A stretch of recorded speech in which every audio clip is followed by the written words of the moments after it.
Ceux au moins qui sont pro-dividendes, ils m'écoutent, ils mettent un petit dislike, ils mettent un mauvais commentaire, voilà. Ça peut même les conforter et puis ils diront continuer, voilà. Mathieu Louvet, conseiller en investissement financier, presque 90 000 abonnés sur YouTube. Les propres firmes, donc c'est des concours de boîtes de trading qui te disent voilà, si tu réussis le concours, on te file de l'argent et tu trades pour notre compte. Il y a 10 places, mais il y a 5000 mecs qui essayent. Alors j'ai appris récemment qu'en fait, le business model, il est sur les frais d'entrée. Parce que les 10 000 mecs là qui vont essayer de passer le concours, c'est 500 € le concours, je crois.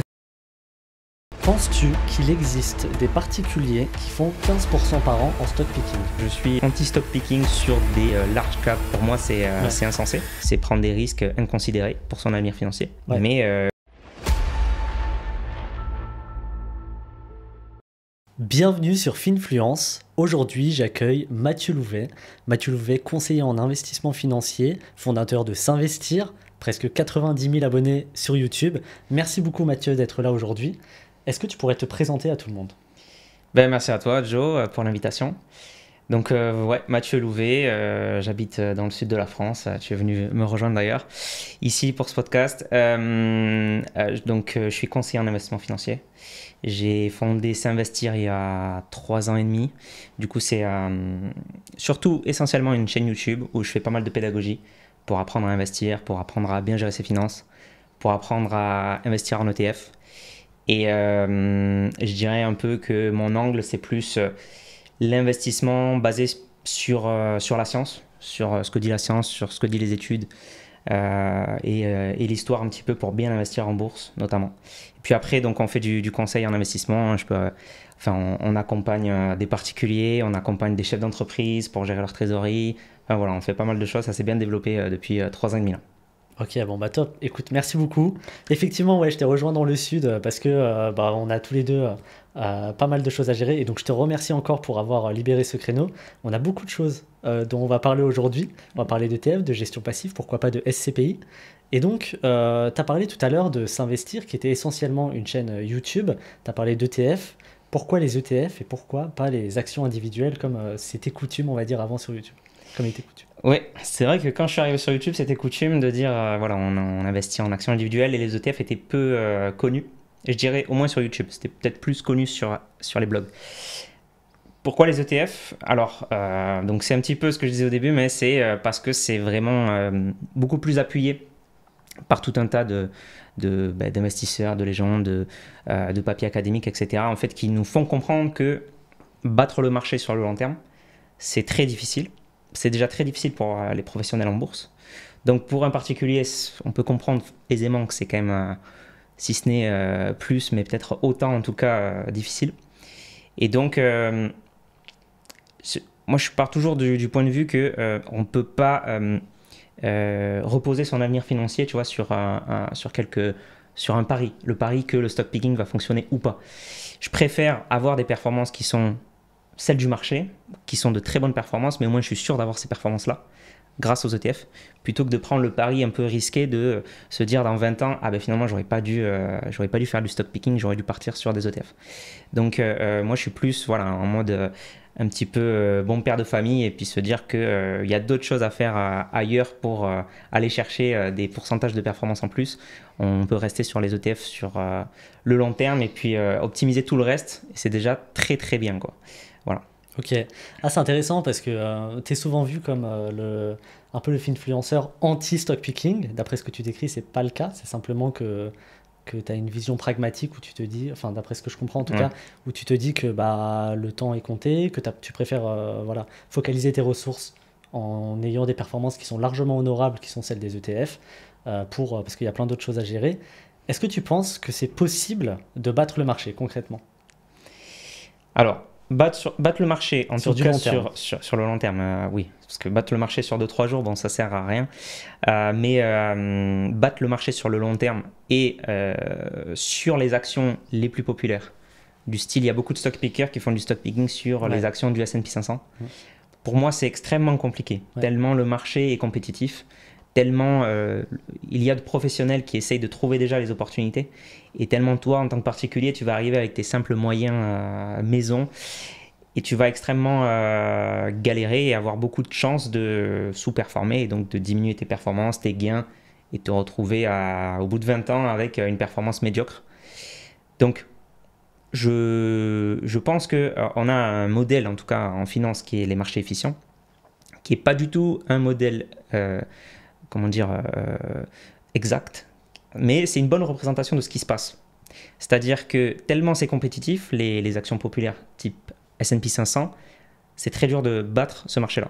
Par contre, on a des marchés qui sont moins efficients, genre des small caps, voire des micro caps, par exemple en Europe, où là, on sait très bien, par contre, que les professionnels réussissent beaucoup plus à battre le marché que sur les marchés plus efficients, et où là, le particulier, avec des outils un petit peu maison, eh ben, il peut quand même s'en sortir. Et de toute façon, souvent sur ces marchés micro-cap, etc., il n'y a pas d'ETF. Donc, si on veut investir sur ce genre de segment, alors eh bien, on est quand même obligé de faire du stock picking. Donc moi, je ne suis pas anti-stock picking, je suis anti-stock picking sur des large cap growth. Pour moi, c'est insensé.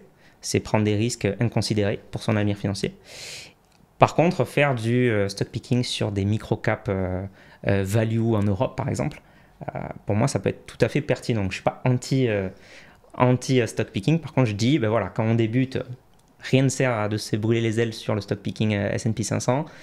Partez plutôt sur des ETF. Et puis, si vous êtes un profil avancé, faire du stock picking pour assouvir vos pulsions, au moins, si vous avez vraiment envie de faire du stock picking. Mais aussi, pourquoi pas, pour essayer de surperformer ce genre de marché-là, pourquoi pas aussi. Ok, bah écoute, c'est hyper intéressant, tu vois, je sais pas si c'est forcément clair pour tout le monde au niveau de ton positionnement, donc c'est cool que tu nous en parles. Qu'est-ce que tu conseillerais justement à quelqu'un qui veut se lancer dans du stock picking, qui est du coup pas forcément ce que tu préconiserais au début, mais sur des small caps, des micro caps, etc. Parce que c'est quand même un marché extrêmement risqué. Donc qu'est-ce que tu préconiserais à cette personne-là, par exemple? Voilà, alors déjà, avoir bien constitué un portefeuille ailleurs de TF, de SCPI, pourquoi pas, on va en parler. Avoir déjà tout optimisé dans son patrimoine qui pour moi est vraiment la base. Optimiser sa fiscalité, bien diversifier déjà, voilà, avoir déjà tout ça, avoir son épargne de précaution, etc. Avoir déjà fait tout ça. Et puis ensuite, une fois qu'on a ce profil un petit peu plus avancé et une fois qu'on a déjà constitué tout ça, pourquoi pas partir sur des micro-caps, sur des small-caps en stock picking. Donc ça, pour moi, c'est le prérequis. Et ensuite, une fois qu'on est dedans, alors là, du coup, ils mettent qu'un certain pourcentage de son portefeuille parce qu'effectivement, comme tu le dis, c'est plus risqué. Donc, pour moi, c'est insensé de mettre 90% par exemple de son patrimoine financier dans des micro-caps. Ensuite, se renseigner donc, sur les modèles d'assets, de pricing. Alors, j'oublie tout le temps en français, les modèles d'évaluation des actifs. Donc, comment ça marche en fait? Quelles sont un petit peu les anomalies qu'il y a sur les micro-caps, sur les small-caps? Qu'est-ce qui fait qu'une entreprise va surperformer une autre? Enfin, qu'est-ce qui fait qu'une action va surperformer une autre? Et là, on a pas mal de recherches aussi qui nous montrent qu'on a des facteurs, typiquement la value, qui va très bien marcher avec le small. Donc, on va plutôt... Enfin, moi, je suis plutôt... de la philosophie small cap value. Donc on va plutôt œuvrer à avoir un portefeuille small value plutôt que growth. On va aussi, on sait aujourd'hui aussi que que la qualité aussi fonctionne très bien. La qualité, un petit peu de momentum. Donc voilà, là je parle effectivement pour les gens qui sont plus avancés, mais avoir une stratégie plus small, qualité, momentum en small value, pardon, j'ai oublié. Voilà, c'est ça pour moi qui va fonctionner. Ok, c'est hyper intéressant ce que tu dis, parce que c'est exactement la vision que je partage. Quitte à prendre plus de risques, quitte à essayer de surperformer le marché, il faut le faire intelligemment. Donc les large cap growth américaines du S&P 500, c'est extrêmement risqué. Même l'étude justement Spiva qui est reprise nous montre que pour les large cap growth, en fait, en tout cas les fonds actifs ont 99,5 je crois de chances de perdre, alors que pour des small cap value, on est plutôt vers les 85, je crois, quelque chose comme ça. Et oui, autant aller sur des small cap, autant aller sur du value, de la stratégie value qui est historiquement largement plus performante. Et donc, écoute, c'est hyper intéressant d'avoir ton point de vue que je découvre. Tu vois, pendant ce podcast, tu as parlé aussi de SCPI. Est-ce qu'on lance le sujet des SCPI? C'est toi qui dicte. Les SCPI, en 2023, il y a il y a vraiment beaucoup de questions qui se posent. Beaucoup d'inflation. Les SCPI qui se sont un petit peu cassés la figure, entre guillemets. Et donc, les gens se posent la question, est-ce que les SCPI sont quand même un investissement viable en 2023? Qu'est-ce que tu en penses? Yes, alors il y a beaucoup de SCPI qui se sont cassés la gueule. Il faut comprendre pourquoi.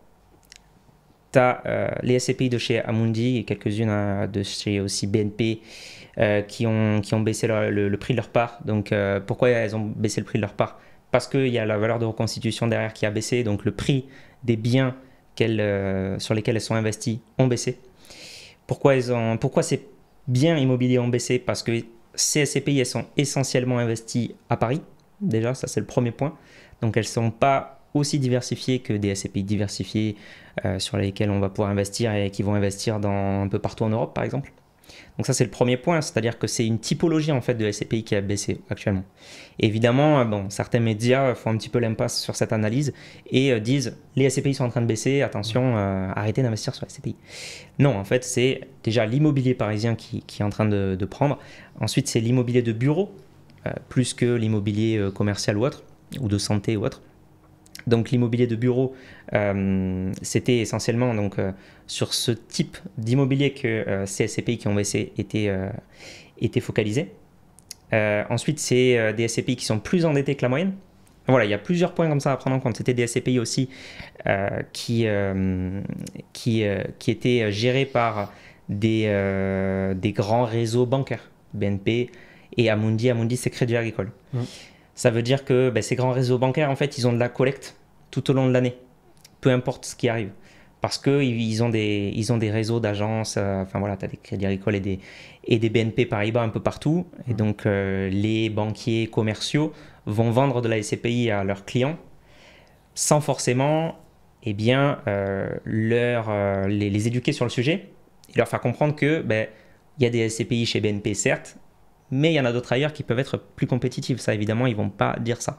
Et donc, ils vont avoir de la collecte, et des SCPI qui ont une collecte importante, elles sont obligées d'investir, même si c'est à Paris, même si les prix des biens à Paris ont trop augmenté, etc. etc.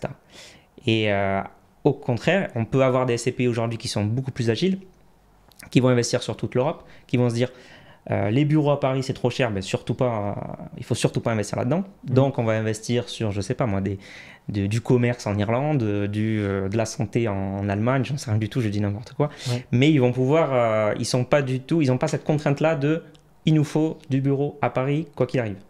Donc ils sont beaucoup plus agiles, ils sont moins endettés souvent, voilà, ils vont pouvoir optimiser les choses. Donc et puis, et dernier point aussi super important, c'est que ces SCPI qui ont baissé, elles avaient déjà une surcote. C'est-à-dire qu'elles valaient déjà trop cher. On les achetait, par exemple, avec le prix d'une part à 100 euros, alors que par part, la valeur de reconstitution coûtait 95 euros. Donc, on achetait 100 euros quelque chose qui valait 95 euros. Donc, forcément, on achetait quelque chose trop cher. Alors qu'on peut acheter des SCPI qui sont moins chers. C'est-à-dire acheter une SCPI à 100 euros, alors que la valeur reconstitution par part est de 105 euros. Donc là, on gagne 5 euros dès l'achat, en fait. Ouais, c'est de l'investissement en value, mais... C'est du value. Et ça, c'est assez incroyable sur la SCPI, c'est que tu sais que tu es value directement. Des fois, en bourse, tu peux tomber sur des value traps, ou tu peux... Enfin, il y a plein de manières de chiffrer la value. Mais là, en SCPI, voilà, tu sais que ça vaut tant et tu l'achètes tant. Alors que la valeur intrinsèque en bourse, c'est difficile de la calculer des fois. Ouais. Donc voilà, donc ça c'est en fait la SCPI, c'est plus complexe que regardez, il y a 5-6 SCPI qui viennent de baisser, toutes les SCPI vont baisser. Non, c'est pas comme ça que ça marche et il faut bien choisir ces SCPI avec les bons critères, etc. Et pour moi, 2023, il y a toujours des opportunités. Par exemple, donc là, il y a des SCPI qui ont baissé. Il faut savoir qu'il y a des SCPI qui ont augmenté le prix de leur part. Il y a Remake Live en 2023 qui a pris plus de 2%, il me semble. Donc voilà, moi, je trouve qu'il faut apporter de la nuance et il faut bien éduquer les gens sur ce sujet pour qu'ils comprennent pourquoi ça baisse. Donc ça, c'est important d'en parler. Donc moi, SCPI en 2023, j'ai investi toujours dessus. Oui. Ouais, ok. Et toi, aujourd'hui, tu as une grosse part de ton patrimoine financier dans les SCPI ? Ouais, je suis pas mal investi en SCPI, surtout à travers mon entreprise. Ok. Donc via une personne morale, ce qui peut être assez intéressant. Voilà, alors... Pareil, les SCPI, les gens vont se dire il y a trop de frais, il y a trop de fiscalité, les SCPI, c'est pas rentable. Aujourd'hui, on a des SCPI sans frais de souscription. On a du démembrement des SCPI étrangères, des SCPI de capitalisation. On a plein de moyens d'optimiser la fiscalité. Et notamment pour les dirigeants d'entreprise, on a la possibilité d'acheter des SCPI via une société et ça peut être très très intéressant. Et est-ce que tu peux peut-être expliquer le principe du démembrement, Ouais. qui n'est pas forcément clair pour tout le monde? Le démembrement, donc, il faut imaginer les SCPI comme un arbre. On a la personne qui est propriétaire de l'arbre et la personne qui va jouir des fruits de l'arbre. Donc c'est pareil en SCPI, on a la personne qui va être nu propriétaire de la SCPI et la personne qui va être usufruitier. Donc l'usufruitier, il va récupérer les loyers. Le nu propriétaire, lui, il est propriétaire de la SCPI et si par exemple il y a des variations au niveau des prix, c'est lui qui va être impacté et pas l'usufruitier. Et généralement, ce qu'on fait, c'est des démembrements temporaires. C'est un petit peu complexe comme ça, là, sans schéma, mais ce qui va se passer, par exemple, c'est pendant 5 ans, le nu propriétaire, il dit voilà, je veux pas l'usufruit, je veux pas les loyers pendant 5 ans. Par contre, la SCPI, vu que j'ai pas les loyers pendant 5 ans, je l'achète pas à 100% de son prix, je l'achète à 75% de son prix ou 80% de son prix. Donc je l'achète avec une décote de 20%. L'usufruitier, lui, ce qu'il va faire, c'est ok, pendant 5 ans, moi je veux que des loyers. C'est tout ce que je veux. Et après 5 ans, je veux plus rien. Donc l'usufruitier, il va acheter sa part de SCPI 20%, du coup, il va mettre lui les 20% restants. Et il va toucher des loyers pendant 5 ans. Et c'est rentable pour lui parce que s'il a acheté à 20% quelque chose qui lui rapporte par exemple, je sais pas moi, 5% par an, in fine, il a fait plus 5%. Tu vois. Bon, alors là, ça semble pas très performant vu comme ça, mais quand on fait bien les calculs et quand on se rend compte qu'il peut y avoir des avantages fiscaux, il peut y avoir des choses comme ça, on se rend compte que l'usufruit en société, par exemple, ça peut être très très intéressant. Je connais moi, personnellement, j'ai investi sur des TRI à 10, 15, 20%, ce qui est quand même énorme. Ouais, c'est incroyable. Ok, bon, bah, très bien. Et tu pourrais nous parler un petit peu de ton patrimoine dans l'ensemble, comment il est à peu près, hein, tu vois, au niveau des montants, si tu veux en parler, de la répartition globale, pour peut-être inspirer. Ouais, carrément. Donc, j'ai à peu près autour de 300 000 euros, je dirais, en perso. Et après, au niveau de la société, alors c'est changeant, hein, mais j'estime qu'il y a au moins à peu près 200 000 euros qui est investi. C'est de la trésorerie d'entreprise que je mets à part et là qui est investi sur notamment du crowdfunding, notamment des SCPI. De la bourse, ça va bientôt arriver. Voilà. Mais donc voilà, j'ai à peu près ça comme patrimoine. Et au global, on va dire que je suis investi.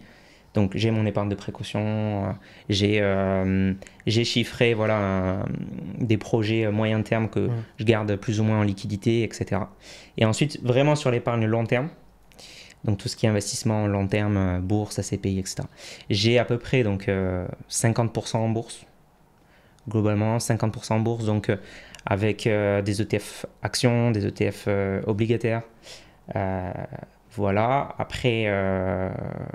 j'ai un petit peu aussi de small cap value, j'ai un petit peu de choses comme ça. Super, on pourra en parler. On pourra en parler. Ensuite, j'ai du crowdfunding. Crowdfunding à hauteur, je dirais, de 10%. Je dois avoir des SCPI à hauteur de 20-25%, je pense. Après, j'ai un petit peu de private equity. Et puis, qu'est-ce qui me manque? J'ai un tout petit pourcentage en crypto-monnaie.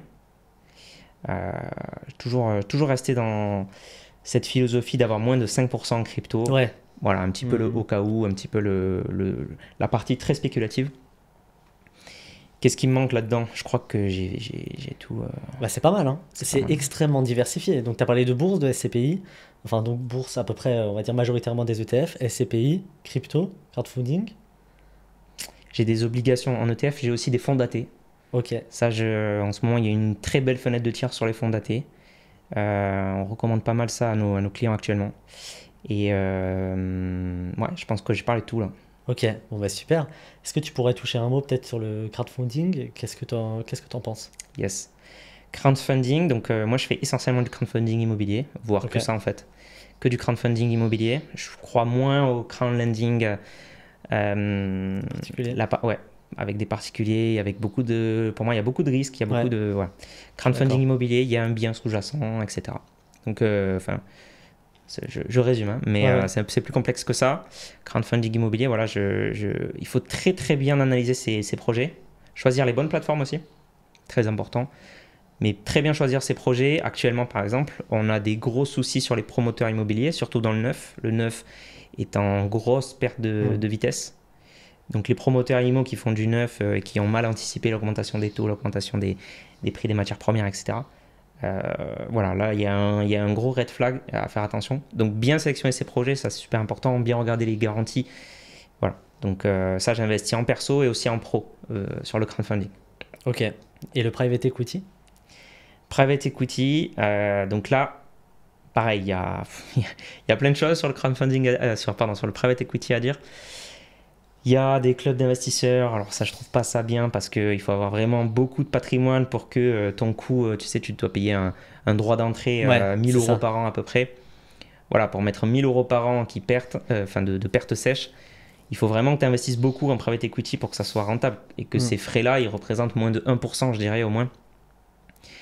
Donc il faut vraiment beaucoup de patrimoine. Donc quand je vois des gens qui adorent telle personnalité, qui rejoint leur club... Et, je me demande de qui tu parles. Voilà, de Blast Club, je peux dire les noms, qui rejoint le club alors qu'ils vont investir que 2000 euros, mais il y a 1000 euros qui partent tous les ans. Enfin, ça va être très compliqué de faire des performances. Ensuite, donc voilà, il y a plusieurs manières d'investir dans le private equity. Pour moi, la meilleure manière d'investir dans le private equity, c'est, en tout cas pour un particulier qui a pas énormément de patrimoine, parce qu'après pour les gros patrimoines, il y a des fonds qui sont pas accessibles à moins de, je dirais, 500 000 euros. Et là, on rentre dans une autre dimension du private equity. Mais on va dire pour les personnes qui ont qui ont 1000 euros à investir, une très bonne idée, c'est en assurance vie, avec des fonds qui vont déjà diversifier sur plusieurs boîtes, etc. Et qui peuvent faire les choses correctement si on les choisit bien. Ok, donc toi, à titre personnel, c'est en assurance vie alors? Ouais, c'est ça. Ok.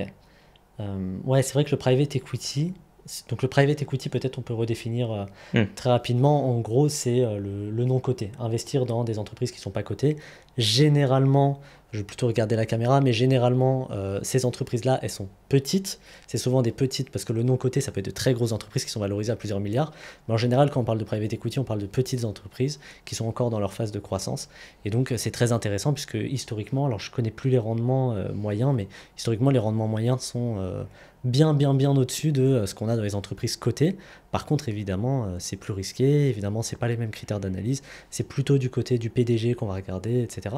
Et de plus en plus, moi, j'ai l'impression que le private equity, c'est une affaire de réseau. J'ai l'impression que c'est plus intéressant d'investir dans du private equity de gens qu'on connaît, qui sont dans notre réseau, proches ou pas proches, tu vois, en plus 2 ou plus 3. Mais... en investissant de grosses sommes, quoi. Vraiment faire, tu vois, du lump sum. On investit, je sais pas, une grosse somme dans une entreprise dans laquelle on croit. On possède un petit pourcentage de capital. Et puis, voilà, on est là à la revente et c'est très intéressant. Et c'est vrai que j'ai beaucoup de mal avec les clubs de plus en plus. Enfin, comme tu dis, voilà, Blast Club, là, par exemple, c'est des frais exorbitants. En fait, il ne faut pas sous-estimer l'impact des frais. D'ailleurs, ça, c'est quelque chose dont tu parles. Il ne faut pas sous-estimer l'impact des frais sur du long terme.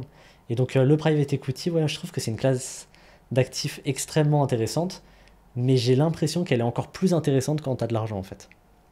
Oui, alors, quand tu as de l'argent, tu as des du réseau. Deals.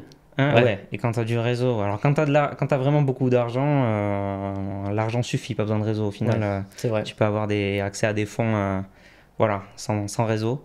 Après, sur le réseau, voilà, tu peux quand même dans ton réseau, avoir des boîtes qui se cassent la figure. Ouais, bien sûr. Je trouve que dans son réseau, le risque, c'est de se dire, je connais le fondateur, je sais que c'est un bon gars, et là, on va commencer à avoir des biais sur notre évaluation en fait de cette boîte. Et c'est peut-être ça le danger en fait. Donc, ok pour le réseau, mais un petit bémol sur les biais cognitifs après derrière, quoi. Ouais, tiens, belle transition sur les biais cognitifs. Les biais cognitifs, je pense qu'en bourse, on est vraiment dans le sujet. C'est en fait, c'est la partie la plus dure en bourse, c'est la partie psychologique. Qu'est-ce que tu conseillerais vraiment à des gens qui, tu sais, enfin, il y a plein de biais cognitifs en bourse, hein. Par exemple, tu as celui de l'inaction, de ne rien faire par peur, etc. Tu as des biais cognitifs bêtes, par exemple... J'ai peur de faire baisser mon PRU, tu vois, j'ai peur de DCA, faire baisser mon PRU, etc. Qu'est-ce que tu conseillerais justement à... Monter le PRU, non, plutôt J'ai peur de monter le PRU, pardon, ouais. Yes. Qu'est-ce que tu conseillerais peut-être à ces débutants sur ces biais cognitifs? Est-ce qu'il y a un biais cognitif, toi, qui te parle vraiment et où tu as Ouais. envie voilà, de peut-être dire un mot? Mais déjà, je trouve que l'étude des biais cognitifs, c'est passionnant. Ouais. J'adore me renseigner sur ça. J'aime beaucoup aussi la zététique, tu vois, l'étude des raisonnements. Est-ce que le gars que tu es en train d'écouter sur YouTube, est-ce que il t'a prouvé par A plus B que c'était vrai ou est-ce qu'il t'a un petit peu embobiné dans ses paroles, etc. Ça utilise des biais. Donc, enfin voilà, moi je trouve que c'est passionnant les biais et je trouve que connaître ces biais, c'est c'est c'est très important de les avoir intellectualisés pour se rendre compte à un moment donné que tu es en train d'être biaisé. Tu vois. Donc là récemment, j'ai fait un petit week-end entre amis, on jouait aux fléchettes, tu vois, c'est anodin. Mais j'étais dernier, tu vois, dans la partie j'étais dernier et je me suis dit, il faut vraiment que je touche le milieu de la cible, il faut vraiment que je fasse 50. Donc j'ai pris beaucoup de risques en fait. Et parce que le 50 avait du mal la fléchette avait du mal à rentrer dedans. Donc j'ai vraiment lancé très fort, tu vois, pour vraiment essayer d'atterrir sur le 50. Le fait est que je suis atterri bon, sur le bois à côté. Mais là, je me suis dit, ah oui, en fait, j'ai eu vraiment le biais du parieur. Tu vois, ça Ouais. c'est le biais, le sophisme de Monte Carlo. Ouais. En mode, je viens de perdre de l'argent, et c'est très vrai en bourse, je viens de perdre de l'argent sur cette action. Ok, bah, tu sais quoi, je vais me rattraper, je vais faire un leverage, je vais prendre des options, je vais faire x2, je vais prendre un turbo, je sais pas ce que je vais prendre, mais il faut que je me rachète. On prend des risques inconsidérés à ce moment-là, et souvent on finit par perdre encore plus d'argent que ce qu'on avait perdu au début. Donc le fait est qu'en fait, à cette partie de fléchette, tu vois, j'aurais pu finir peut-être troisième ou deuxième si j'avais bien joué, mais je suis resté dernier parce que j'ai pris des risques Ouais. inconsidérés. Donc moi, mon conseil pour les débutants qui investissent en bourse, c'est qu'il faut être conscient qu'il y a plein de billets en bourse, plein de billets de raisonnement, que l'être humain, il n'est pas fait pour investir en bourse à la base. Les robots investissent mieux que nous. Et donc c'est important de se renseigner sur ces sujets, d'être conscient du biais du parieur, du biais de l'inaction, comme tu as dit. De tous ces biais-là, il y en a peut-être plus de 200 biais, peut-être pas 200 qui s'appliquent à la bourse, mais il y en a plein. Et j'ai fait des articles sur ça. Enfin, tu peux trouver plein de ressources sur Internet sur les biais cognitifs et la bourse. Ouais. Ouais, il y a pas mal de trucs là-dessus. T'as un biais cognitif intéressant aussi, je sais plus comment il s'appelle, mais en gros, c'est un biais patriote. Tu Ouais. vois, et en fait, les gens investissent naturellement plus dans leur pays, finalement. Et donc, quand ils font du stock picking, ils sont plus à même d'acheter, je sais pas, du Air Liquide ou du LVMH que des actions américaines ou voilà, asiatiques ou quoi. C'est ça, et ils sont moins bien diversifiés. Ouais. Beaucoup moins bien, ouais. C'est le biais de familiarité. Ouais. Oui, c'est Ou le celui-là. biais, ou le biais familial. domestique. Ça s'appelle. Le biais domestique, c'est Ouais. celui-là. Ouais, le C'est biais ça. domestique, exactement, ouais. Ah ouais. Ok, super. Il y a mes abonnés qui t'ont posé des questions. Est-ce que ça Ok. te dit qu'on en regarde quelques-unes? Avec plaisir. Ils ont posé des questions et attends, je regarde. Je suis mis en mode avion. C'est le moment de boire un petit coup. Fais-toi plaisir. Donc, bon, t'en as pas mal, hein. Donc je vais en garder que quelques-unes. Il y a une question qui est personnelle. C'est où est-ce que tu te vois dans 10-15 ans? Ok. Alors j'essaye, tu vois, de pas avoir une inflation des désirs trop importante. Ok. Donc j'essaye de toujours être assez satisfait de ce que j'ai déjà. Sinon, tu vois, tu t'arrêtes jamais. Surtout quand tu es, entrepreneur ou quand tu es investisseur. Si tu commences à te dire, voilà, je veux toujours plus, toujours plus. Il faut savoir dire stop et il faut savoir dire assez. Donc moi, dans 10-15 ans, pour être honnête, j'aimerais bien être déjà comme je suis actuellement, c'est-à-dire une petite maison dans le sud de la France, avec le chien, avec ma compagne. Et du point de vue professionnel, voilà, avoir développé mon activité de conseiller en investissement financier, quelque chose qui se développe très bien en ce moment, qui me passionne vraiment et j'ai envie de mettre plus l'accent sur ça. Donc dans 10-15 ans, j'espère avoir un cabinet, tu vois, qui ait une notoriété un peu plus importante. On connaît bien s'investir, Mathieu Louvet et ma personne. Actuellement, je suis très content de la notoriété que j'ai. J'aimerais mettre un peu plus de notoriété sur ça. Et puis voilà, avoir continué à faire de la pédagogie comme ça en ligne, gratuitement sur Internet avec les vidéos. Continuer à faire aussi des programmes d'accompagnement qui vont plus loin pour ceux qui veulent aller plus loin. J'aimerais bien développer d'autres axes un peu d'accompagnement. Là, c'est vraiment un accompagnement très patrimonial. Mais j'aimerais bien développer une formation pour les chefs d'entreprise, par exemple. Quelque chose aussi typiquement sur la SCPI. Voilà, quelque chose qu'on ne trouve pas en fait ailleurs. Tout le monde se lance sur formation en bourse, formation IMO, tout ça. Et j'aimerais moi développer des axes qui sont très intéressants aussi et que les gens pensent des fois moins et pourtant qui ont beaucoup de potentiel aussi. Donc voilà, dans 10-15 ans, globalement, la même vie, mais un peu plus développée, avec un cabinet de CIF un peu plus développé, et ça me suffira amplement. Incroyable, ok. Bon bah très bien. Donc on a une question sur est-ce que tu comptes investir une partie de ton capital dans les small et mid cap, mais ça on a la réponse. Ouais. Bon, une question facile. Pourquoi affirmes-tu que les dividendes ne sont pas des revenus passifs? Est-ce que ça serait pas un biais, ça? Est-ce que ça serait pas l'inversion de la charge de la preuve? Est-ce que c'est à moi de prouver que c'est pas un revenu passif, ou est-ce que c'est plus aux gens qui y croient à prouver que c'est bien un revenu? Non, mais alors pour répondre à ça, comment dire, c'est donc années 60, Modigliani sort un article qui dit que les dividendes ne sont pas revenus et que vous devriez être indifférent en tant qu'actionnaire à est-ce que l'entreprise verse des dividendes ou pas. On se rend compte en fait que toi qui es entrepreneur, d'ailleurs tu le sais, tu as une société, quand ta société verse un dividende, c'est pas un revenu que la société a créé. La société, elle a gagné des revenus grâce à ses bénéfices, à son activité. Mais après, le dividende, c'est juste, moi, ma société S'Investir me verse une partie à moi, Mathieu Louvet, personne physique. Donc le dividende en soi n'est pas une création de valeur. C'est en ce sens-là que c'est pas un revenu. C'est-à-dire que quand ta société Total, par exemple, te verse des dividendes, la société s'appauvrit du même montant. Elle avait, je sais pas, imaginons elle verse 1 million d'euros de dividendes. Elle avait 1 million d'euros dans sa trésorerie, et après le versement du dividende, elle n'a plus 1 million d'euros. Donc elle s'est appauvrie du montant du dividende. Et ça se remarque aussi par le fait que le dividende, c'est un détachement. Lorsqu'il y a un versement de dividende, on appelle ça un détachement de dividende. Et globalement, lorsque Total verse 3 euros de dividende, son cours baisse de 3 euros. Donc finalement, tu as gagné 3 euros en perso, mais tu as perdu 3 euros dans ton compte investissement. Alors les gens vont dire, oui, mais ça va augmenter ensuite. Ou alors, oui, mais regarde, telle action, elle n'a pas baissé quand elle a versé son dividende. Ouais. Alors, de un, effectivement, ça peut être noyé dans la volatilité des marchés. Et du coup, quand une entreprise verse un dividende, si elle était déjà en phase de croissance, si son cours était déjà en phase de croissance, effectivement, elle peut très vite rattraper, même le jour J. Quand Total verse 3 euros de dividende, si son cours est de, est de 50 euros, 3 euros, je ne sais pas combien ça fait quoi ça? Ça fait autour de 5% de baisse. Donc ça fait, si la volatilité journalière de l'action Total, c'est autour de 2-3%, ça peut complètement être noyé.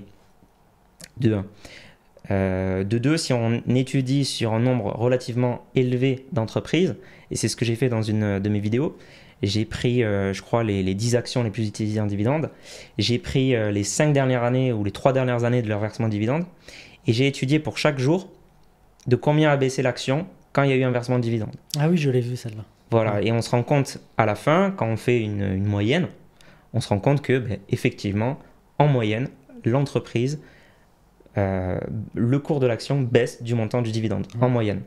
C'est ça qu'il faut retenir. Ce n'est pas des anomalies ou des cas particuliers qui des fois peuvent arriver. Et puis ensuite, sur l'argument, oui, mais l'action peut remonter ensuite, oui, tout à fait. Mais il faut juste comprendre que si elle n'avait pas versé ce dividende, exactement, l'action aurait remonté encore un peu plus. Ouais. Elle n'aurait pas baissé à ce moment-là. Exactement. Voilà. Donc, c'est pas le revenu. Il y a le meilleur livre de finance d'entreprise qui s'appelle Le Vernimen, que je recommande à tout le monde. Alors, c'est très avancé par contre. Mais si vous voulez vous lancer dans le stock picking notamment et sur la finance d'entreprise, vous lisez Le Vernimen. C'est la référence en France. C'est édité depuis, depuis 30 ans, je crois. C'est un bouquin, c'est la Bible de la finance d'entreprise. Ils vous disent très clairement, et d'ailleurs j'aime bien la citation de Pascal Quillery, donc l'auteur de ce livre, qui nous dit le dividende, c'est comme un retrait au distributeur. Tu as 1000 euros sur ton compte en banque, tu retires 500 euros en cash, mais tu n'as plus que 500 euros dans ton compte en banque et tu as 500 euros dans ta poche. Tu t'es pas enrichi en retirant de l'argent du distributeur. Donc c'est un peu ça le dividende. Maintenant, il y a d'autres personnes qui vont dire et c'est le cas par exemple de Sébastien Coubard, je l'ai invité sur ma chaîne, qui dit très clairement, oui Mathieu, tu as raison, le dividende n'enrichit pas l'actionnaire à ce moment-là. Maintenant, ça peut être un très bon critère pour sélectionner ses actions. Alors ça, c'est une autre question, tu vois, c'est un autre débat. Est-ce qu'une entreprise qui verse des dividendes, ou qui verse des dividendes depuis 20 ans, de manière croissante, de manière solide, etc., les dividendes aristocrates, est-ce que ces entreprises-là, ce sont des meilleurs investissements que les autres? Et là, là, pareil, on a pas mal de recherches académiques sur le sujet et qui montrent que ça bat le marché. Je ne nie pas le contraire, ça bat le marché, ce qui est montré par A plus B sur l'historique. Par contre, qu'il y a d'autres indicateurs qui battent bien plus le marché que le dividende. Le dividende, c'est plus value. Si on est value, on a des critères value qui sont bien plus pertinents et plus robustes que l'étude de l'historique du dividende de l'entreprise. Voilà, donc une fois qu'on sait ça, le dividende, c'est pas un revenu, ça peut être un critère intéressant, mais il y a mieux. Voilà un petit peu ma conclusion. Et puis, j'ai pas parlé encore du fait que le dividende, fiscalement, c'est de la destruction de richesse. Ça va faire que tu vas sous-performer aussi à cause de ça, parce que tu vas avoir un gros frottement fiscal. Voilà, j'ai pas parlé aussi des travers des dividendes qu'il y a aussi. C'est ça, parce qu'en plus tu parles de critères justement, effectivement, donc c'est pas de la création de richesse, ça pourrait être un critère de sélection d'actions, mais moi je te rejoins là-dessus, c'est que le dividende en fait c'est imposé. Pendant les premières années où on investit, ce dividende on le réinvestit, donc quand on le réinvestit on repaye des frais de courtage, donc en fait est-ce que c'est pas plus pertinent par exemple de regarder les buybacks, donc les rachats d'actions? Les rachats d'actions c'est pareil, quand tu regardes les statistiques, les entreprises, en tout cas du S&P 500 qui font des rachats d'actions, sont plus performantes et battent le marché historiquement. C'est de la rémunération de l'actionnaire. Donc si on veut vraiment chercher la rémunération de l'actionnaire, c'est de la rémunération d'actionnaire, c'est juste que c'est sur la plus-value. On n'est pas imposé, on n'a pas les frais de courtage à repayer, donc ça peut être pertinent. Et oui, je te rejoins aussi sur le fait que le dividende, pour moi, c'est pas un critère, c'est une conséquence en fait, théorique en plus, d'une bonne gestion de l'entreprise. Ce qu'il faut regarder, c'est plutôt, est-ce que l'entreprise a des bénéfices à la limite en augmentation, est-ce qu'elle est rentable, est-ce qu'elle est bien gérée, etc. Vérifier qu'elle soit bien endettée, etc. Et tout ça, si elle a tout ça, elle versera naturellement, en fait, à terme en tout cas, si elle est bien implantée, etc., des dividendes qui seront en augmentation. À maturité. Voilà, à maturité. Mais regarder que le dividende, pour moi, c'est vraiment foncer tête baissée et c'est, je pense, un risque. Mais c'est le risque, comme tu dis, de toute façon, d'avoir des entreprises matures, au final. Et d'avoir forcément, du coup, un portefeuille qui est biaisé, avec des entreprises qui sont matures, et du coup, c'est pas représentatif du marché, forcément. Et par contre, il y a un point, moi, que je concède aussi, par contre, aux pro-dividendes, et ça, par contre, je l'entends parfaitement, et c'est ce qu'on parlait juste avant, c'est le biais cognitif. De se dire, par contre, j'investis sur des actions qui me payent, alors on y croit, donc si la personne y croit, effectivement, ça peut être, par contre, avantageux psychologiquement, parce que la personne va peut-être investir sur une plus longue durée et va moins paniquer pendant un krach boursier. Donc ça, psychologiquement, ça peut complètement rassurer. C'est pour ça que des fois, j'hésite à taper sur le dividende, parce que je me dis, bon, ceux qui sont pro-dividende, au pire, ils sont dans cette stratégie qui est sous-optimisée, mais au moins, ils vont psychologiquement, ils vont être quand même mieux, ils vont tenir sur la durée grâce à ça. Donc, est-ce qu'on tape dessus et on détruit un peu le mythe? Et du coup, le mauvais côté, ça serait que ces gens-là, peut-être qu'ils vont vendre. Donc ça serait quand même un inconvénient. Mais je préfère, moi, éduquer sur ce sujet et partir directement sur les bons rails pour tous les débutants, quoi. De toute façon, il faut de tout. Hein. Il faut que... moi, tu sais, j'ai une confiance absolue en l'intelligence du particulier qui regarde les vidéos YouTube.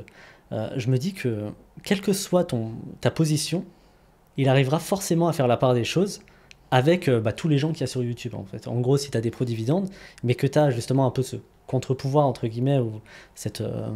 comment dire le côté un peu plus ETF, l'optimisation, etc., la capitalisation, et du coup, en fait, le particulier qui regarde des vidéos YouTube, il va se dire, ok, tiens, je sais pas, Mathieu Louvet, tiens, il a fait des vidéos où il dit, ok, en fait, le dividende, c'est absolument faux, tout ce qu'on nous a dit jusqu'à maintenant. Puis il va regarder d'autres vidéos qui vont réagir par rapport à ta vidéo, et ensuite, naturellement, il va se faire un avis. Et je trouve que c'est bien aussi d'avoir des opinions qui sont fortes, avec des idées, certes nuancées, mais des opinions qui sont quand même fortes, parce que sinon, en fait, on débat jamais, et sinon, on confronte jamais d'idées et on n'avance pas, en fait. Ouais, non, mais je suis arrivé à peu près à cette conclusion, de me dire, c'est mieux quand même de montrer, enfin, pas la vérité, mais ce que je pense en tout cas être la vérité. Ouais. J'espère que ça l'est. Mais, enfin voilà, montrer en tout cas, j'essaye aussi de sourcer tout ce que je dis, tu vois, pour que la personne aille plus loin que ce que je dis, tu vois. Vas-y, va voir les sources, va lire le Verniman, va lire Modigliani, etc. Je pense que ça, c'est important. Mais non, je suis d'accord avec toi. Et puis même ceux au moins qui sont pro-dividende, ils m'écoutent. Voilà, ils mettent un petit dislike, ils mettent un mauvais commentaire, voilà. Et puis ça peut même les conforter, et puis ils iront continuer. Voilà, ça satisfait peut-être tout le monde au final. Ça crée du référencement au pire. Ok, bon alors peut-être une dernière question. Tac. Qu'est-ce qu'on pourrait prendre? Penses-tu qu'il existe des particuliers qui font 15% par an en stock picking? 15% par an, on va dire, net de frais en stock picking. Hyper intéressant. Alors oui, c'est possible. Je pense qu'il y en a qui font 15% par an, il y en a qui font peut-être 20% par an. Alors, je ne sais pas sur combien d'années. Plus ça va être long et moins il y en aura. Ouais. Mais oui, tout ce qu'on dit, de toute façon, c'est des moyennes. Hein. Donc, il y a aussi des gens qui font du plus 10, du plus 5, du plus 2, du plus 1. Ouais. Il y en a qui sont en négatif aussi tous les ans. Oui, c'est des moyennes, ça c'est sûr. Il y a peut-être un gars qui... alors, faut pas non plus sous-estimer le facteur chance. Ça aussi, c'est pas mal documenté, notamment les articles d'Eugène Fama. Oui. Skill versus luck. Très bon article. Très bon papier qui montre que parfois on surperforme le marché juste parce qu'on a eu de la chance et qu'on est tombé sur des bonnes actions qui ont surperformé. Donc ça, faut pas sous-estimer ce facteur chance. Maintenant, quelqu'un qui fait plus 15% par an depuis 5 ans, ça ne veut pas dire qu'il va continuer à faire plus 15% par an pendant 5 ans encore. Voilà. Mais oui, c'est totalement possible. Comme il y en a qui gagnent de l'argent avec du day trading et de l'investissement court terme, il y a une toute petite partie. Et c'est pas parce qu'il y a une toute petite partie qu'il faut se dire je vais faire pareil.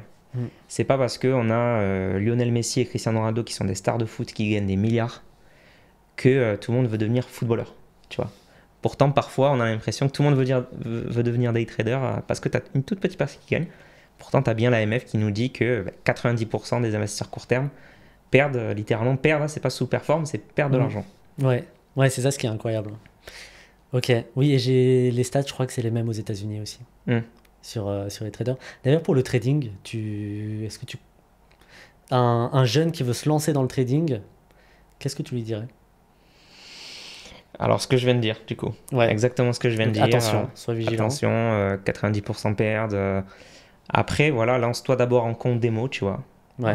Lance-toi d'abord en compte démo. C'est toujours très différent en compte démo. On peut gagner beaucoup d'argent et puis en réel, on panique parce que c'est notre vrai argent. Mais bon, ça peut valoir aussi le coup d'essayer. Hein. Moi, je dis pas non, surtout pas, c'est le diable. Vas-y, peut-être que tu te casseras les dents un petit peu et ça sera la plus belle leçon, tu vois, plutôt que d'écouter des gens qui... Ouais. Mais par contre, mets un tout petit capital parce que je t'assure que c'est risqué et que la très grande majorité vont perdre de l'argent à ce jeu, quoi.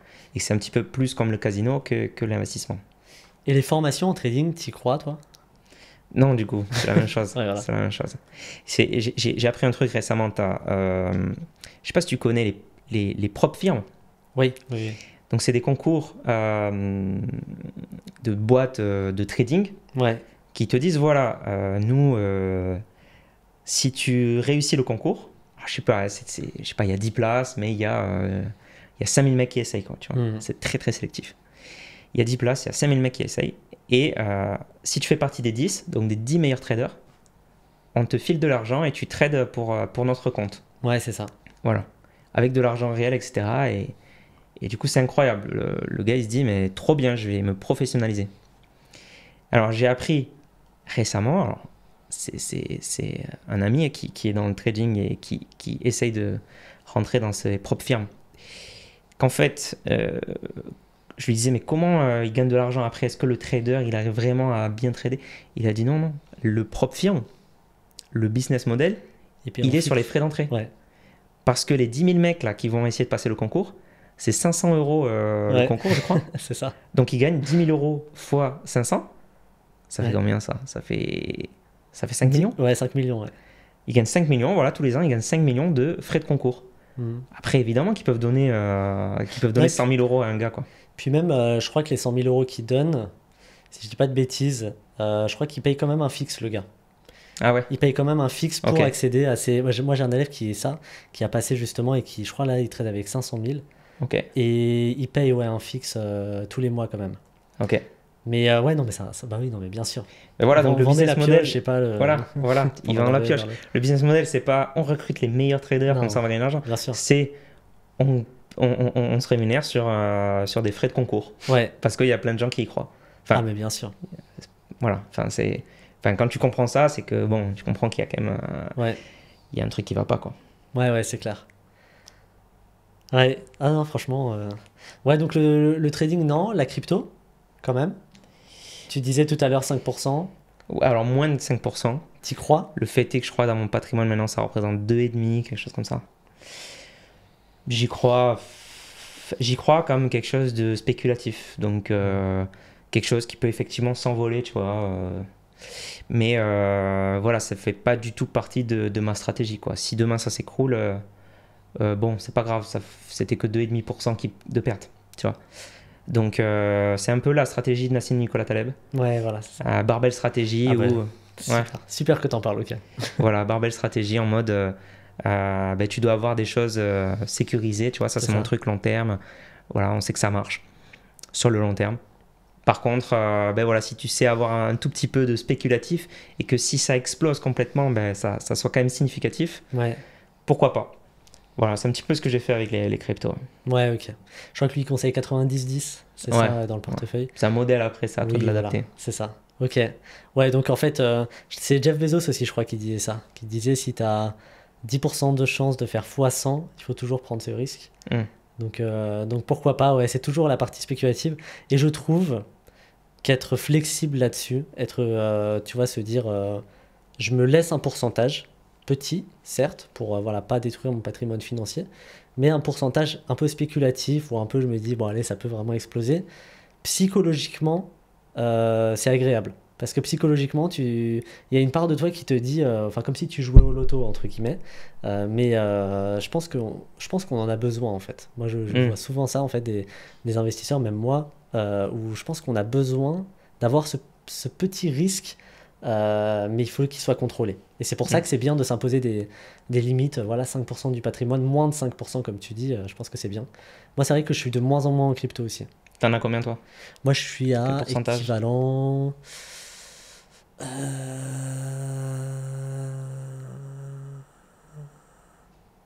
4%. T'as 4%? Ouais, 4%. Mais que j'ai pas touché depuis 2020. J'ai pas remis de crypto, je pense, depuis 2021. Ok. Parce que c'est vrai que c'est moins mon. Maintenant, si je prenais vraiment du risque, ce serait vraiment sur une micro cap Ouais. qui respecte pas forcément tous mes critères, mais je me dis, je sais pas, il y a quelque chose. J'ai plus de plaisir à Ouais. l'analyse d'entreprise. Enfin, c'est plus tangible hein, pour moi. Investir dans une entreprise, c'est beaucoup plus tangible qu'un projet crypto. Yes. Ça, Ah, je te rejoins là-dessus aussi, hein. ouais. Mm. Et ok, et alors donc pas de contenu sur l'investissement value, les small cap sur YouTube, c'est pas quelque chose que tu envisages? Alors, ben, comme à la base, c'est pas mon expertise, moi, tu vois, je suis plus vraiment ETF, SCPI, gestion patrimoniale. Là, le stock picking, c'est quand même une expertise. Enfin, c'est pour ça, moi, j'ai préféré inviter, par exemple, William Higgins Ouais, sur ma excellent. chaîne, qui est venu en parler. William Higgins, pour ceux qui le connaissent pas, donc c'est le meilleur gérant français depuis 30 ans. Ouais. Lui, il a donc autour de 13% de performance annuelle net de frais. Donc, il faut dire qu'avant, il y a des frais. Je crois autour de 2%, donc il doit faire du 15% annuel brut. Ce qui est tout simplement énorme.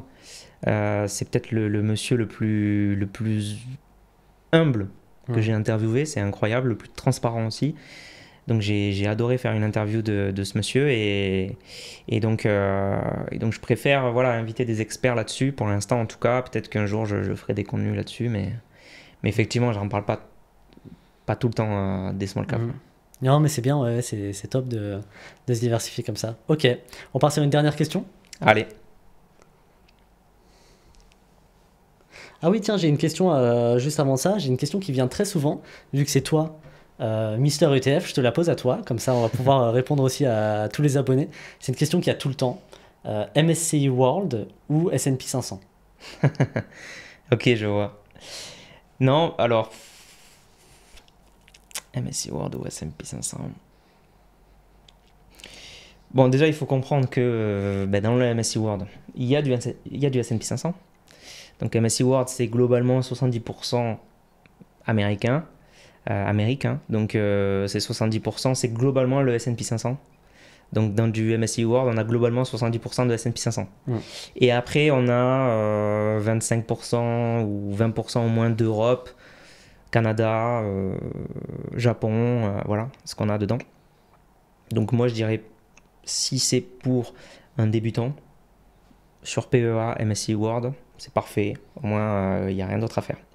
Maintenant, si on veut optimiser un tout petit peu les choses, MSCI World, on peut avoir plus de frais, on peut avoir une tracking différence qui est inférieure. Et donc là, à ce moment-là, si vraiment on veut optimiser, mais c'est des petits pourcentages, donc quelqu'un qui débute, ça ne sert vraiment à rien pour lui. On peut plutôt faire du S&P 500, un petit peu composer son MSCI World soi-même. On peut, pour ceux qui n'ont pas le PEA, qui ne sont pas français par exemple, mettre du S&P dans un compte titre, ça peut être plus optimisé aussi. Enfin voilà, il n'y a pas de réponse absolue. Si tu veux avoir une gestion très simple, un MSCI World dans un PEA, c'est très bien. Si tu veux affiner un petit peu, alors tu vas mettre peut-être un peu de S&P, un peu d'Europe, un peu de Japon, et puis tu vas composer, tu peux faire un portefeuille d'ETF un peu plus précis, un peu plus performant. Et ça, du coup, si on fait un portefeuille d'ETF, imaginons plus précis, plus performant, il y a des frais de courtage supplémentaires qu'il faut prendre en compte, puisque, je sais pas, si tu investis 1000 euros dans MSCI World, forcément tu vas payer un petit peu moins cher tes frais de courtage que si tu payes 200 euros là, 200 euros là, 200 euros là, 200 euros là. Et la deuxième chose, c'est la capacité, on va dire, un peu auto-nettoyante qu'a le MSCI World. Est-ce que tu penses qu'on peut la surperformer en choisissant ces petits ETF? Dis-moi ce que tu en penses, je ne sais pas si ma question est claire. Non, ta question est très claire. Alors juste pour les frais, pas forcément, parce que sur PEA par exemple, on est généralement autour de 0,5%. Donc, mais pas si tu es au-dessus des 1000 euros, enfin si tu es à 1000 euros sur Bourse Direct ou quoi, tu vas payer quand même moins cher. Alors ça dépend, ça dépend de ton courtier. En général, c'est autour de 0,5%, et en général, c'est un pourcentage. Donc finalement, que tu investisses 1000 euros une fois ou 200 euros 5 fois, tu payes exactement le même nombre de frais, enfin le même montant de frais parce que c'est un pourcentage. Maintenant, si tu es chez Bourse Direct, effectivement, peut-être le calcul se fait. Maintenant, les frais de courtage sur le long terme, ça représente vraiment peanuts. Ensuite, pour la fonction auto-nettoyante, en fait, chaque ETF a sa fonction auto-nettoyante. Je prends un ETF S&P 500, il y a la fonction auto-nettoyante dedans. Et ensuite, c'est plus, est-ce que tu vas rééquilibrer ou pas, tu vois? Ouais. Donc, si tu rééquilibres pas et que tu as déjà des ETF S&P, Europe, etc., qui déjà suivent le marché, si tu as un peu répliqué le MSCI World, globalement, tu n'as pas besoin de rééquilibrer. Parce que ça va se passer comme un World. Naturellement, ça va être pareil. Mais quand tu replaces de l'argent, qu'est-ce que tu fais à ce moment-là? Voilà, donc c'est pour ça que la gestion est plus compliquée. Donc pour un débutant, c'est mieux un World, clairement. Mais oui, quand tu replaces de l'argent, sinon il faut calculer un petit peu où est-ce que tu mets, etc. Moi, on a un tableur, nous, qui calcule le delta et ça te dit directement où est-ce que tu dois... Génial. Moi, je fais comme ça, perso.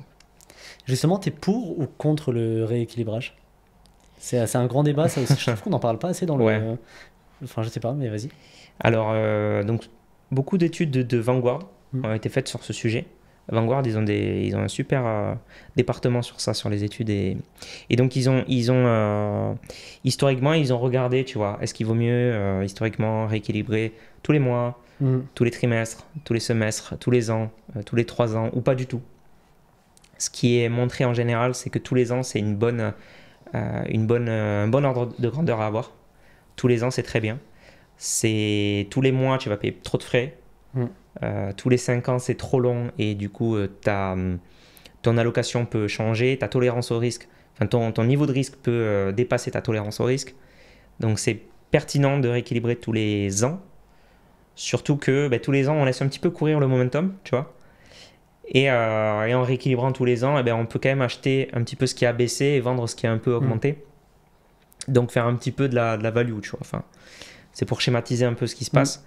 Mais globalement, ce qui se passe du coup, c'est qu'on a une performance ajustée au risque qui est meilleure en rééquilibrant tous les ans qu'en ne le faisant pas. Après, il y a des petites règles, il ne faut pas non plus rééquilibrer. S'il y a un delta de moins de 5%, ça ne sert à rien par exemple. Ouais. Voilà. Donc, et puis surtout, si on est sur compte titre, il faut maintenant considérer le frottement fiscal. Puisque une vente en plus-value va faire du frottement fiscal, ce qui n'est pas le cas sur PEA ou assurance vie ou autre, ou PER, etc. Donc voilà, ça c'est à considérer. Donc il y a pas mal de paramètres au final, mais je ne suis pas pour ou contre, je suis plutôt pour à calculer, à voir vraiment au cas par cas si c'est pertinent quand même. Ouais, ok. Et tiens, une question intéressante, je crois qu'il n'a pas été posée. Est-ce que tu penses que c'est possible de trop diversifier? La diversification, voilà, c'est ça. Comme elle est appelée. Est-ce que c'est... Alors oui, moi je pense que trop diversifié, des fois il y en a qui font cette erreur. Pas parce qu'ils sont trop diversifiés et du coup ils ont trop d'actions en sous-jacent. Non, parce qu'ils ont trop de complexité dans la gestion de leur portefeuille, tu vois. Ils vont avoir du Word mais aussi du S&P sur PEA. Ils vont avoir ça sur PEA mais aussi sur compte titre. Ils vont commencer à se dire, enfin voilà, ça c'est de la diversification qui n'a pas d'intérêt. Avoir du Word sur PEA et sur compte titre, ça sert à rien, hein, globalement. Il faut toujours analyser son patrimoine du point de vue global. Tu vois. Donc, il ne faut pas se dire « Ah, mon PEA n'est pas assez diversifié par rapport à mon compte titre, du coup, je veux rajouter ça, ça, ça. » Non, c'est est-ce que votre patrimoine financier au global, on enlève les noms compte titre, PEA, assurance vie, voilà, ça peu importe. Et on regarde au global ce que vous avez, c'est ça qui compte dans votre diversification patrimoniale. Donc voilà, moi je trouve qu'il y a des gens qui sont trop diversifiés parce que ils ont un truc qui est trop complexe et ils ont fait de la diversification qui n'est pas pertinente. Tu vois ce que je veux dire? Mais sinon, avoir un ETF style ACWI, IMI, un seul ETF qui a 9000 boîtes sous-jacentes, ça c'est de la bonne diversification. Ouais, je suis d'accord. Ok, d'ailleurs, c'est un ETF que tu préconises, celui-là? Tu peux peut-être préciser ce que c'est pour ceux qui ne sont pas du tout le ACWI? Ouais. ACWI, c'est All Country World, quelque chose comme ça. I, je sais, Investable. Voilà. Oui, bien vu. Non, c'est dans le IMI qui est Investable. Bon, peu importe, mais en tout cas, c'est ACWI, donc c'est pays développés plus pays émergents. Globalement, on a une cinquantaine de pays, donc pays développés et émergents, donc Europe, États-Unis, Japon, Canada, émergents, Chine, Corée, Brésil, qu'est-ce que j'ai oublié? Inde. Voilà. Et ensuite, IMI, c'est la partie mid et small qui est rajoutée. Donc, si on n'a que le ACWI, on a globalement 3000 boîtes et c'est les grosses entreprises. Et si on a ACWI IMI, on a autour de 9000 boîtes et là, ça représente 99% de la capitalisation mondiale. Et là, globalement, on a des larges, des mid, des small dans plus de 50 pays. Tous les secteurs d'activité sont représentés, etc. Incroyable. Après, c'est assez défensif du coup. Oui. C'est quoi la performance moyenne de ça? Autour de 8% annuel. Ce qui est quand même incroyable. C'est ça. Parce que ça doit être, au niveau de la volatilité, ça doit être assez bas, quoi. Autour de 13, 14 annuel. C'est incroyable. Voilà. Après, c'est assez défensif dans le sens où on va pas chercher... là, on va vraiment chercher le marché. On va pas chercher du smart beta, on va pas chercher des choses... Enfin voilà, pour un profil défensif long terme, pourquoi pas. Et la stratégie Momentum, c'est quand même une des stratégies qui a le plus de résultats, qui est bizarre en fait. Est-ce que tu pourrais en parler un petit peu? Pourquoi tu dis qu'elle est bizarre? Je trouve que le concept est marrant en fait de la stratégie Momentum. Le concept d'une boîte qui marche, continue de marcher, une boîte qui marche pas en gros en bourse, marche moins pendant une courte période. C'est étrange quand même. Le fonctionnement des marchés, tu vois, il est vraiment... Ouais, pour moi, c'est vraiment la nature humaine. C'est l'effet moutonnier. Le winner effect et le loser effect, en fait. Ça fait un peu ça. Ouais, c'est ça. C'est ça, c'est un peu l'effet bandwagon aussi. Mais du coup, c'est le truc de... on voit un restaurant qui est plein, on se dit « Ah, c'est forcément un bon restaurant, j'ai envie d'y aller. » C'est pareil pour les actions. On voit une action qui est en train de monter. Elle devient de plus en plus populaire, en fait. Et donc, il y a de plus en plus de gens qui investissent dessus et très probablement elle a plus de chances de continuer de monter. Donc c'est ça le momentum en fait sur des périodes autour de 12 mois. Une action qui a augmenté récemment a plus de probabilité de continuer d'augmenter. Et une action qui a baissé récemment a plus de probabilité de baisser que les autres. Donc ça c'est vraiment le momentum. C'est un concept à manier quand même avec précaution. C'est-à-dire que tu prends du momentum 12 mois, ça marche bien. Tu prends du momentum 3 mois, ça marche plus. Tu prends du momentum 24 mois, ça marche plus. Tu vois. Donc, il faut faire attention. Et puis, tu as des... Comment dire, t'as des premium momentum qui sont différentes entre les zones géographiques aussi. Ok. Voilà. Après, tu as du momentum sur les actions, tu as du momentum aussi sur les obligations. Une stratégie momentum en obligation, ça marche très bien aussi. Enfin voilà, il y a plusieurs choses comme ça. Mais du coup c'est vraiment la nature humaine. Et puis, je pense que le fait qu'il y ait, tu sais, des screeners en mode quels sont les 10, le top 10 clairement. des meilleures entreprises ce Ça mois-ci, joue. ça joue, tu vois. Ouais. Tu dis, elles deviennent de plus en plus populaires, hein, plus de gens qui s'intéressent. Donc je pense qu'Internet a rajouté aussi du momentum. Ok. Voilà. Et en parlant de ça, justement, les ETF jouent aussi un petit peu sur les marchés. Est-ce que tu pourrais dire peut-être les risques des ETF, le risque d'investissement, tu pourrais en parler, je pense que tu es la personne la mieux placée pour en parler, quels sont les risques supplémentaires, on va dire, qu'on pourrait avoir en investissant dans des ETF qu'on n'aurait pas en faisant son propre stock picking? Yes. Alors, déjà, j'ai fait une vidéo sur la bulle des ETF. La bulle des ETF, il y avait pas mal d'idées reçues et de raisonnements erronés qui circulaient quand même sur les ETF. Par exemple, le fait que aujourd'hui, les ETF représentent 50% de l'investissement au total. Voilà, il y a des gens qui disaient ça. C'est faux, ça représente autour de 7%. C'est ça. Mais c'est en forte croissance quand même. C'est en croissance, mais on est loin des 50%. Non, c'est clair. Et puis ensuite il y avait, donc voilà, il disait voilà 50% en ETF, du coup si demain il y a un crack, tout le monde va vendre ses ETF, donc tout le marché, il va y avoir un effet, etc.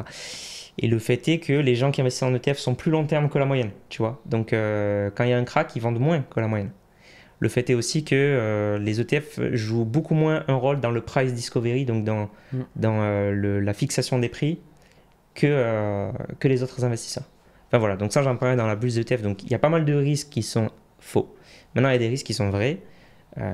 Donc le premier risque, tu m'as dit de ne pas en parler, mais je préfère quand même le redire, c'est le risque du sous-jacent. Donc quand tu investis dans un ETF, tu investis in fine dans des actions. Et le principal risque, c'est ça, c'est que ton action elle perd de la valeur. Tu investis dans un ETF S&P 500, si le S&P 500 perd de la valeur, tu perds de la valeur aussi. Ça c'est le principal risque de perte de capital. Et donc forcément, en ETF, le risque c'est d'investir dans un ETF sur, je sais pas moi, les actions qui opèrent dans le textile en Amérique du Sud. Ouais. Si tu investis sur ce genre d'ETF, les actions vont être beaucoup moins liquides et il y a plus de risques sur le sous-jacent. Tu vois. Donc vraiment, le sous-jacent, c'est le plus important. Okay. Après, tu as des risques liés aux ETF qui sont la liquidité de l'ETF. Alors ça, quand même, on se rend compte que les market makers font très bien leur job et ça se comprend aisément parce qu'en fait, donc la liquidité, c'est est-ce que je peux vendre et acheter mon ETF facilement. En fait, la liquidité d'un ETF, elle est très proche, voire égale à la liquidité des sous-jacents. Parce que les market makers, ce qu'ils font, c'est que tu vends ton ETF. S'il y a beaucoup de gens qui vendent des ETF, eh bien, ils détruisent des parts, ils revendent le sous-jacent et ils te rendent l'argent. Tu vois, globalement, je schématise. Mais du coup, la liquidité d'un ETF, elle est bien plus liée au sous-jacent qu'à autre chose. Ensuite, il y a le risque de contrepartie sur les ETF à réplication synthétique. Voilà, on rentre un peu dans pour les avancées là, synthétiques. Donc, c'est des ETF qui n'investissent pas directement dans les actions sur lesquelles elles sont censées investir, mais elles investissent dans d'autres actions qui sont quand même très liquides. Et en plus, donc, comment elles font pour avoir la performance du sous-jacent réel qu'elles sont censées répliquer? Elles font des swaps financiers quotidiens qu'elles remettent à jour tous les jours. Donc, par exemple, l'Ixor affiche le risque de contrepartie. Très souvent, il est nul, pardon, et parfois même il est négatif. Ça veut dire que si la contrepartie faisait faillite, on gagnerait de la performance. C'est quand même incroyable. Voilà, enfin, Ok. les risques des ETF, c'est un large sujet. Il y a pas mal d'idées reçues là-dessus. Il faut faire quand même attention parce que forcément, on rajoute un degré de complexité par rapport à l'investissement en direct. Mais c'est pas aussi noir qu'on a tendance à Ouais, croire et c'est ça. c'est beaucoup plus lié en fait sur le sous-jacent investi qu'à autre chose. Hmm. Non, c'est intéressant ce que tu dis sur l'Ixor parce que la question des ETF synthétiques, elle revient souvent. Hmm. Je crois que dans le YouTube francophone, à ma connaissance, il y a peu de vidéos, peut-être pas, sur la différence entre les ETF physiques et synthétiques. Je sais Ok. pas, peut-être que tu en as fait une, mais bon, si ça t'intéresse, en tout cas, je crois que c'est une question qui revient souvent. Ouais. Et les ETF synthétiques, bon, en gros, les plus connus, c'est ceux qui sont sur le PEA, Hmm. comme le MSCI World, S&P 500, etc. Et donc, le fait que l'Ixor affiche ça, affiche justement un risque qui est à zéro, voire négatif, c'est intéressant, c'est quelque chose que je ne savais pas. Je pense qu'il pourra en intéresser plus d'un. Ok, Hmm. donc pour toi, d'après ce que tu décris, le gros risque de l'ETF, c'est le sous-jacent, d'où l'importance de choisir des bons ETF qui sont plutôt, alors c'est ce que j'ai induit, mais dis-moi si, enfin confirme-moi que ce soit bien ce que tu voulais dire, c'est plutôt des ETF larges qui n'ont pas, j'imagine pas thématique ou pas en tout cas Hmm. dans des pays qui sont plus à risque ou plus comme ça. D'ailleurs, au niveau des ETF, est-ce que, enfin je continue là-dessus, mais est-ce que tu préfères, tu as une préférence pour des ETF plus larges comme S&P 500, MSCI World, je sais pas, les emerging markets, ou même d'un pays géographique, multirégional ou quoi, ou est-ce que tu crois en la pertinence des ETF sectoriels, thématiques, plus spécifiques? Ouais. Non, je crois peu aux ETF Ouais, thématiques et sectoriels, enfin aux ETF spécifiques. Parce que en fait, tu te positionnes et là, tu cherches en fait à battre le marché en te disant, je sais que l'intelligence artificielle va être un secteur qui va plus rapporter que les autres, par exemple, ouais, et donc du coup, je vais investir sur un ETF d'intelligence artificielle. Bah, le fait est que si c'est un marché qui est efficient, on en parlait un petit peu au début, hmm, probablement les autres investisseurs savent déjà que l'intelligence artificielle va être un secteur porteur, ou alors on est en train de se tromper, ça va pas être un secteur porteur, ou en tout cas, voilà, c'est déjà peut-être pricé, enfin, tu vois.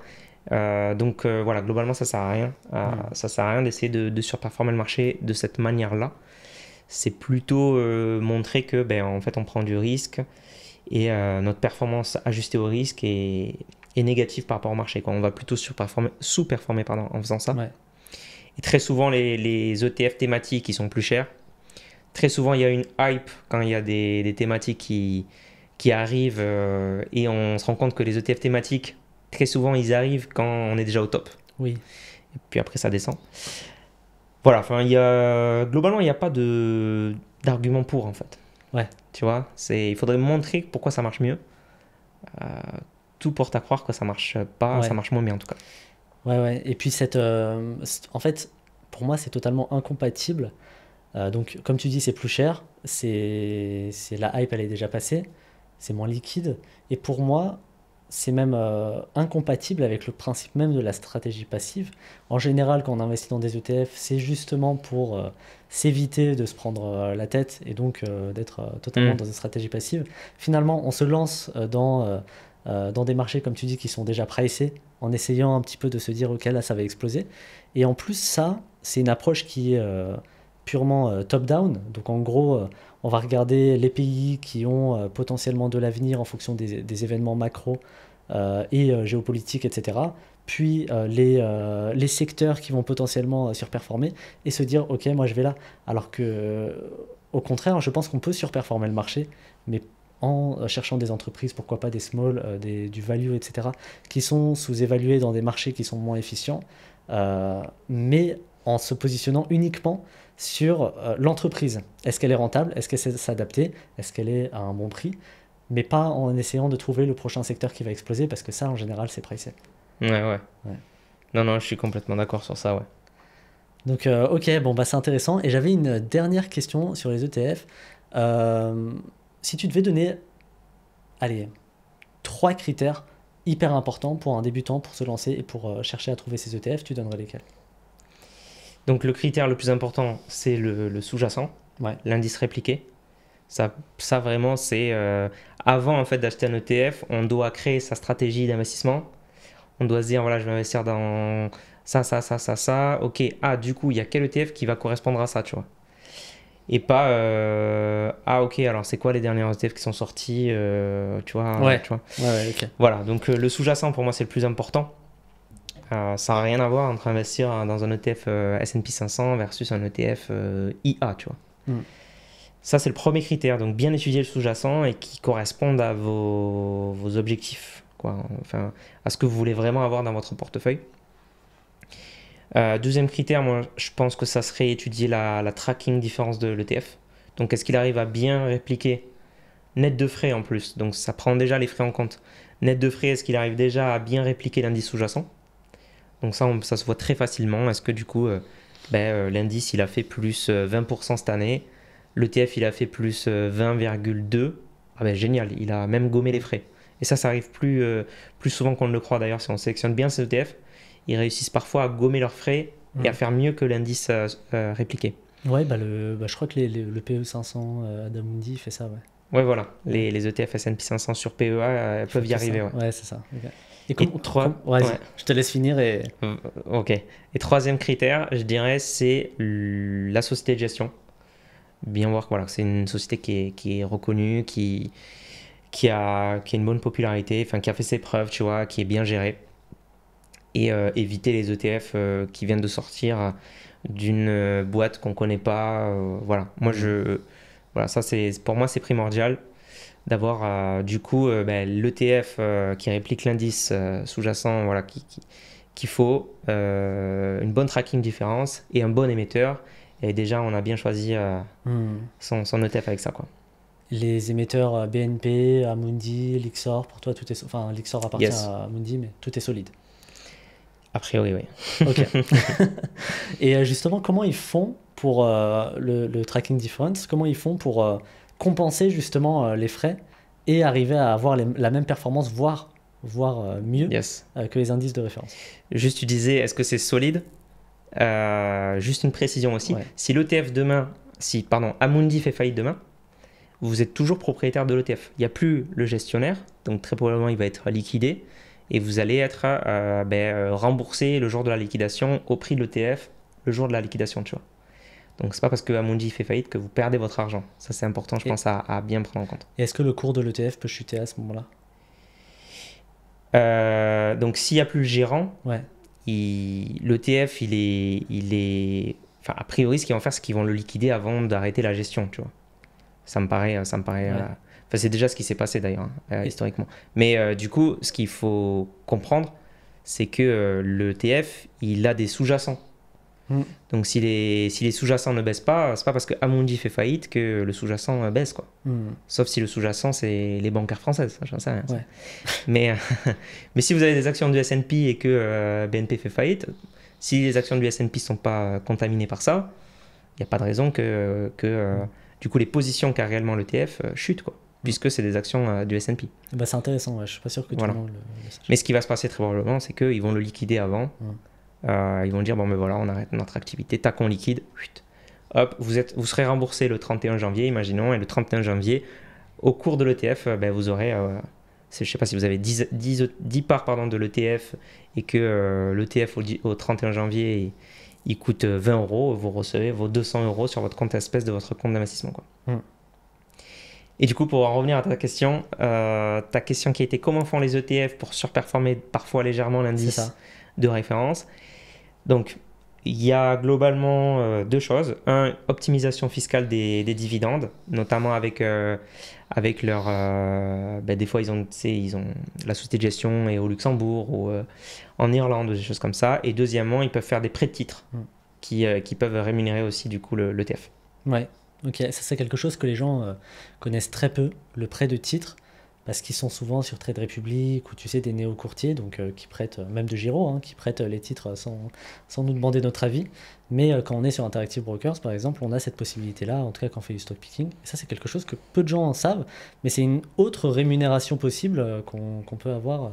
Et donc ils font ça voilà, pour justement compenser cette différence et atteindre leur indice. Et ça c'est hyper intéressant. Yes. Ouais. Ok. Est-ce que tu aurais, je pense qu'on va terminer là, est-ce que tu aurais une ressource à partager peut-être à tous ceux qui nous regardent? Ouais, alors... un livre, peu importe, ou un podcast, ou quelque chose.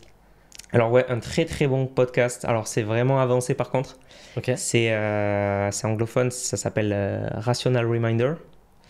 Rational Reminder. Rational Reminder.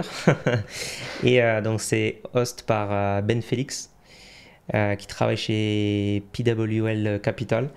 Et en gros, ils invitent des très grands noms de la finance. Ils ont invité Kenneth French, ils ont invité Eugène Fama, ils ont invité... Enfin voilà, il y a plus de 200 épisodes.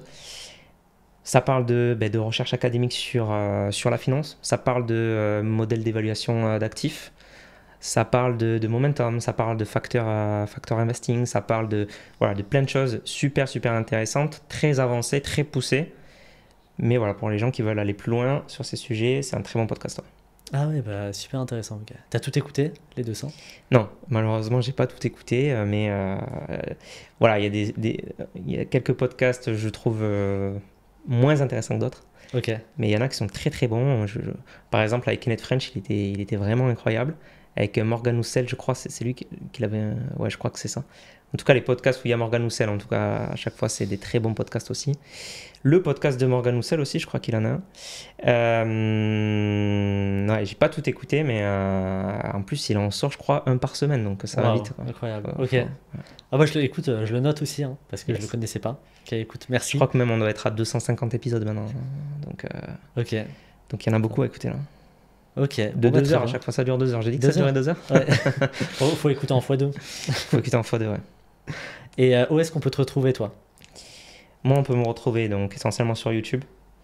Donc la chaîne Mathieu Louvet S'investir. On peut me retrouver sur s'investir.fr et sur Instagram S'investir. Ok. Voilà. Écoute, franchement, merci beaucoup, Mathieu. C'était hyper intéressant. Et encore merci pour tout. Ben, merci à toi, c'était très intéressant. Merci pour l'invitation.